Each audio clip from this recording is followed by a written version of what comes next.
po yung bali, 1 hektarya po to. So may lakad po tayo na 10 minutes. So lahat po ng laman ay dala. So yung ating pong mahogany makukuha ay 500 ka puno. Tapos po yung niyog po natin ay 80 ka puno. Ang kahoy po natin ay almost ay nasa 200 ka puno rin. Yan o. Lupa lang po ang hindi kasama. So may titulo naman po ere. TCT po. At naka-restore din po ere. Ano. Madaya lang pong tingnan talaga. Pero pag nandito po kayo sa area, so makikita po ninyo yung mga mahogany na malalaki. Ayan o. Ayan, dami ng malalaki.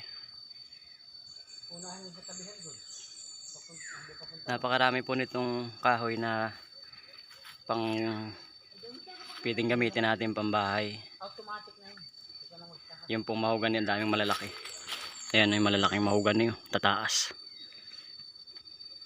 May narap pa ito 5 puno.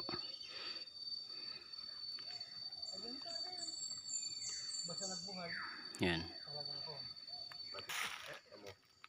Walang tatakbo ng puno niyan eh. Diba?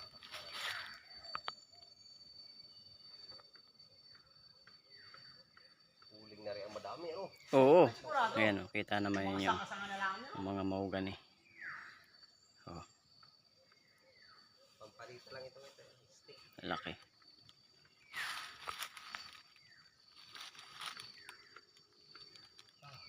O, kasama rin yung kuwan.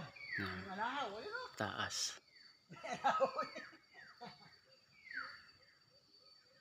Nagsabi sa akin, kaya lang marami.